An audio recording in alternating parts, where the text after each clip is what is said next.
ఇవాళ 2 విషయాల మీద చర్చించుకుందాం. మొట్టమొదటిది మనం ముండేన్ ఆస్ట్రాలజీ గురించి, అంటే వాతావరణం గురించి, తర్వాత సంక్షిప్తంగా గురు గోచారం, శని గోచార ఫలాలు. ఇప్పుడు మొట్టమొదటిగా రవి ఆరుద్ర ప్రవేశం గురించి, తద్వారా మనకి వర్షపాతం దేశంలో ఎక్కడెక్కడ ఏ విధంగా పడుతుంది అనేటువంటి విషయాన్ని మనం జ్యోతిష శాస్త్రం ద్వారా చెప్పచ్చు అనేటువంటిది చాలా చాలా చాలా కొద్ది మందికి మాత్రమే తెలుసు. దీని యొక్క ప్రాచుర్యం లేకపోవడం కొంత మీడియా కూడా బాధ్యత వహించాలి. ఎందుకంటే ఈ నైరుతి ఋతుపవనాలంటే వర్షపాతం, వర్షం ఉంటేనే వ్యవసాయం, వ్యవసాయం ఉంటేనే పంటలు, పంటలు ఉంటేనే అభివృద్ధి. దానివల్ల దేశం యొక్క ప్రగతి సాధన ఉంటుంది. ఎందుకంటే రైతు పండించేటువంటి పంటలు అమ్మి తద్వారా వచ్చేటువంటి డబ్బుతోటి అతని యొక్క జీవనం సాగిస్తాడు. అదేవిధంగా ఈ నైరుతి ఋతుపవనాలు పడడం మూలంగా మనకి ఈ ఏదైతే ప్రోడక్ట్ అంటే వరి కానీ, గోధుమలు కానీ, ఇంకేవైనా కానీ ఈ పంటలు పండడం మూలంగా ఎంత అభివృద్ధి ఉంటుంది అనేటువంటిది అంచనా వేసుకోగలిగితే దానికి మనం ఏ విధమైనటువంటి చర్యలు చేపట్టాలనేటువంటిది గవర్నమెంట్ సులువుగా చేపట్టడానికి ఇది ఒక అవకాశం. అలాగే నేషనల్ ఎకానమీ అంటే దేశ ఆర్థిక పరిస్థితి కూడా నైరుతి ఋతుపవనాల మీదే ఉంటుంది. ఏంటంటే వ్యవసాయం అంటున్నారు, నైరుతి ఋతుపవనాలు అంటున్నాడు, కెమెరా నా వైపు చూస్తున్నాడు. ఇక్కడ ఏంటంటే కారణం, ఇప్పుడు నదులు, రిజర్వాయర్లు వర్షాలు పడి ఫుల్గా ఓవర్ఫ్లో అవుతాయి, అంటే పొంగి ప్రవహిస్తాయి. ఇవి పొంగి ప్రవహించినప్పుడు ఎక్కడ చోటు దొరికితే అక్కడ ప్రవహిస్తాయి. అంటే ఏంటి అర్థం? వరదలు రావడం, మనం మామూలుగా చెప్పుకునేటువంటి భాషలు. ఈ వరదలు వచ్చినప్పుడు పంటలన్నీ పోతాయి. మన చిన్న చిన్న ఇళ్ళు కట్టుకున్నటువంటి వాళ్ళు, ఆధారపడేటువంటి వాళ్ళందరూ కూడా నిరాశ్రయులు అవుతారు. ఇంత బీభత్సం జరుగుతుంది. తుఫాన్లు ఆంధ్రప్రదేశ్ ముఖ్యంగా ఈస్ట్ కోస్ట్ లో ఉండేటువంటి మ్యాక్సిమం ఫలదాయకమైనటువంటి పంటలు పండేటువంటి పొలాలు కూడా దెబ్బతినేటువంటి అవకాశం ఉంటుంది. కాబట్టి దీని యొక్క ప్రాశస్త్యాన్ని ఇంకా అభివృద్ధి చేయాలి, దీన్ని ఇంకా తీసుకురావాలని మీడియా వారిని నేను సవినయంగా కోరుకుంటున్నాను. ఇంకొకటి ఏంటంటే, ఈ నైరుతి ఋతుపవనాల్ని అనేక విధాలుగా మనం దీన్ని పరిశీలించాలి. ఏదో ఒకసారి చెప్పేయడానికి కుదరదు. ఇది అంచెలంచెలుగా చెప్పుకుంటూ రావాలి. అయితే మనకి నేను రిటైర్డ్ మెటీరియాలజిస్టు, వాతావరణ శాఖలోని అధికారిగా పనిచేసి రిటైర్ అయ్యాను. కాబట్టి ఆ జ్ఞానము ప్లస్ జ్యోతిష జ్ఞానము 2 కలిపి ఒక కొత్త పోకడలో చెప్పే విధానాన్ని నేను అవలంబిస్తున్నాను గత 50 సంవత్సరాలుగా.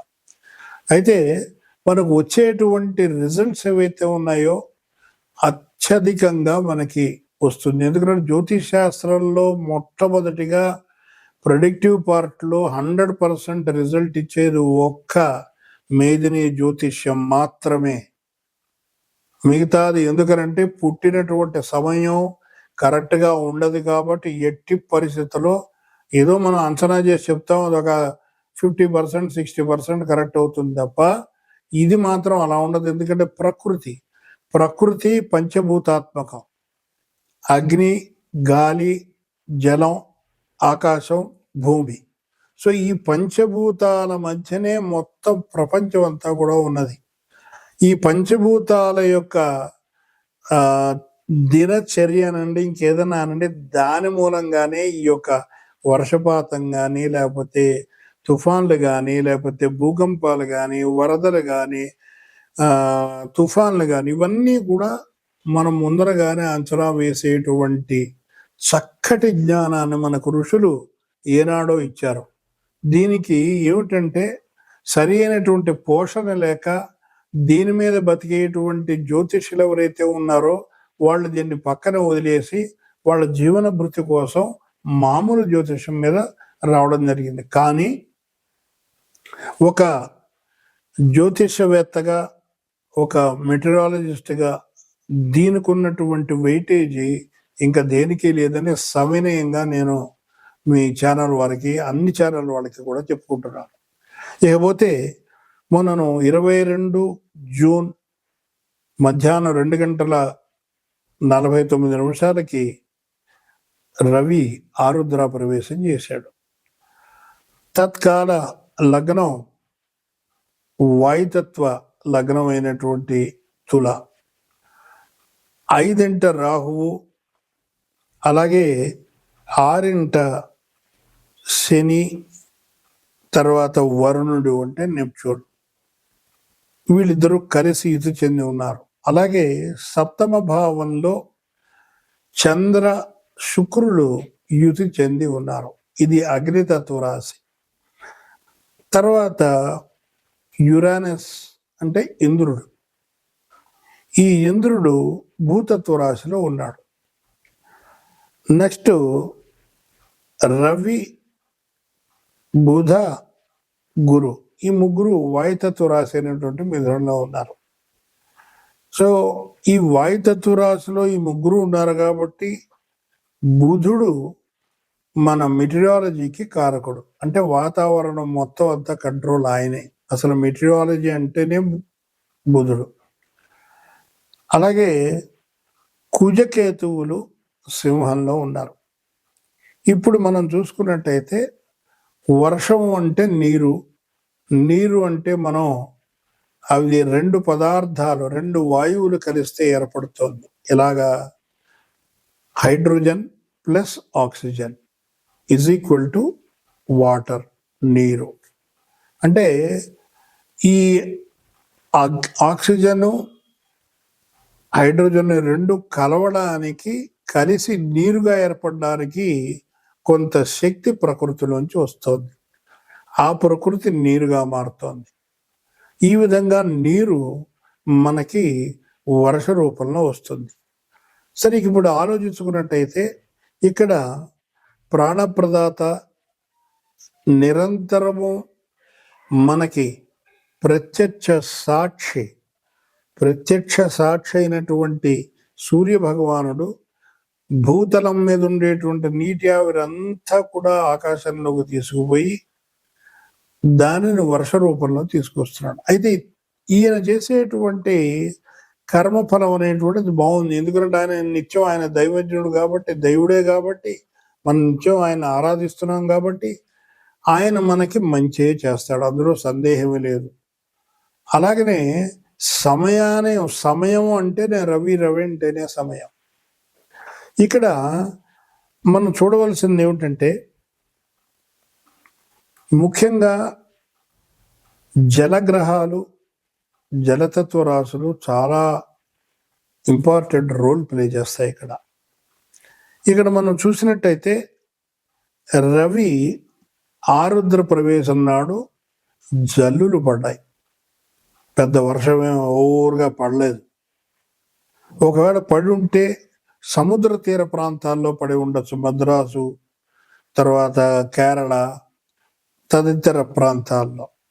మన మామూలు పీఠభూముల్లో కానీ, మామూలు భూముల మీదుగా చూసుకున్నట్టయితే కనుక ఓ మాదిరి వర్షం కురిసిందని చెప్పచ్చు. అంటే just average, below normal to normal వర్షమే ఉంటుంది ఈ ఋతుపవనాల్లో. అయితే నైరుతి ఋతుపవనాలు ఎందుకు పేరు వచ్చింది అంటే నైరుతి నుంచి వీస్తున్నాయి కాబట్టి. ఇవి కేరళ తీర ప్రాంతాన్ని తాకి దినదినాభివృద్ధి చెందుతూ జూలై 15 అయ్యేసరికి హిమాలయాల యొక్క పాదాలను తాకి అవి ఈశాన్య ఋతుపవనాలుగా తిరిగి కిందకు వస్తాయి. అయితే చూడండి, మనకి భగవంతుడు భూతలాన్ని కూడా అనుకూలంగా ఏర్పాటు చేశాడు. ఎందుకంటే ఈ నైరుతి ఋతుపవనాలు వెళ్ళేటప్పుడు 2 పాయల కింద చేరిపోయి ఒక పాయ అరేబియా సముద్రం మీదుగా జలాన్ని తీసుకుంటూ మేఘాలు వర్షించుకుంటూ ఆ మొత్తం కోస్ట్ అంతా కూడా వెస్ట్ కోస్ట్ ఆ దగ్గర ఉన్నటువంటి ప్రాంతం అంతా కూడా గుజరాత్ మీదుగా వెళ్ళిపోతుంది. ఇంకోటి కేరళ మీదుగా సదరన్ పెనిన్సులార్ అంటే దక్కన్ పీఠభూమి వీటి మీదుగా అలా తిన్నగా హిమాలయ పర్వతాల వరకు వెళతాయి. ఇవి 2 అక్కడ తాకి మళ్ళీ వెనక్కి వస్తాయి. ఈ వెనక్కి వచ్చేటప్పుడు కొన్ని చోట్ల, ముందరికి వెళ్ళేటప్పుడు కొన్ని చోట్ల న్యాయం చూకూర్చే విధంగా భగవంతుడి యొక్క సృష్టి. అయితే మానవుడు చేసినటువంటి తప్పిదము ఇప్పుడు మనకి కళ్ళకి కట్టినట్టుగా కనబడుతోంది. ఏమిటి? అడవులు కొట్టేయడం. తద్వారా మనకి వర్షం యొక్క పోకడ తగ్గిపోవడం. తర్వాత ఎక్కడైతే చెట్లు ఉన్నాయో చెట్లన్నీ కొట్టేసి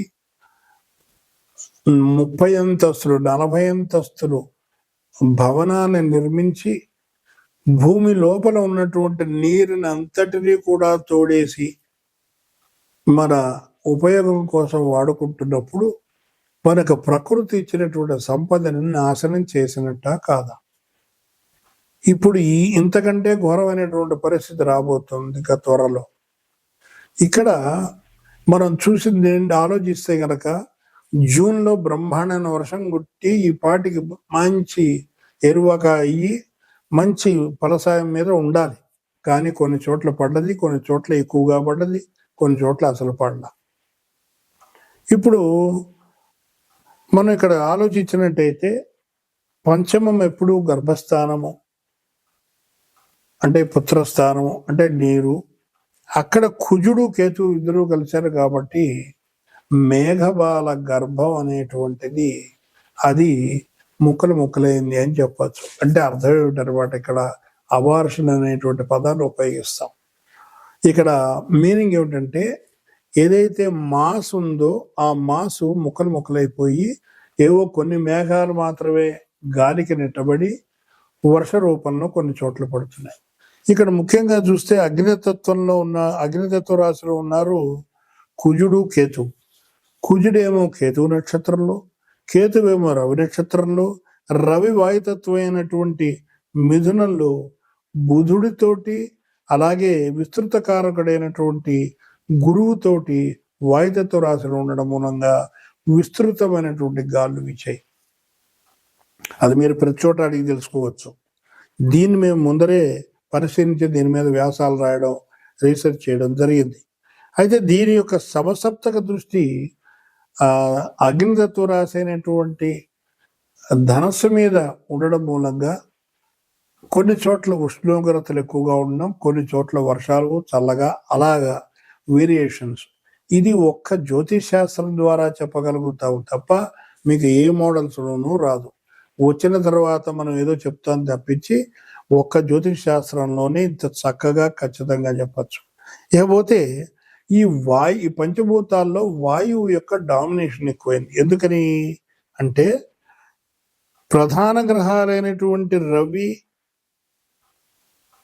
బుధుడు, గురువు వాయుతత్వ రాశిలో ఉండడం, అలాగే రాహువు గురువు యొక్క నక్షత్రంలో ఉండి కుంభం మళ్ళా అదొక వాయుతత్వ రాశిలో ఉండడం, ఈ రాహువుని కుజుడు చూడడం, అలాగే కుజుడు యొక్క అష్టమ దృష్టి జలరాశిలో ఉన్నటువంటి శని మీద అలాగే వరుణుడి మీద ఉండడము. అంటే నీటి యొక్క సరఫరా అనేటువంటిది తగ్గిపోయింది, గాలి యొక్క స్పీడ్ పెరిగింది అని మనం ఖచ్చితంగా చెప్పచ్చు. సో దీనివల్ల ఏమవుతుంది, మనకి ఎక్కడైతే పడవలసినటువంటి వర్షం ఏదైతే ఉందో ఆ వర్షం సరిగ్గా పట్టలేదు. మనం కొన్ని చోట్ల మీరు కావాలంటే ఇంకా మీరు విచారించవచ్చు, ఇంకా వాళ్ళు వర్షం పడుతుందని ఎదురు చూసేటువంటి ఏరియాస్ కూడా ఉన్నాయి. ఇకపోతే మనం టోటల్గా మనం ఆలోచించినట్టయితే ఈ నైరుతి ఋతుపవనాలు ముఖ్యంగా గాలితోటి ఎక్కువగా కూడుకున్నాయి కాబట్టి మీకు జూలై వర్షపాతం తక్కువ, కొంచెం ఎక్కువగా జూన్ వర్షపాతం కొంచెం తక్కువగా, జూలై వర్షపాతం జూన్ కంటే కొంచెం ఎక్కువగా ఉండి ఆగస్టు సెప్టెంబర్లలో మీకు ప్రళయం వచ్చేటువంటి అవకాశం ఉంది. ఎలాగా అంటే తుఫాన్లు వల్ల వచ్చేటువంటి బెడద ఉంటుంది.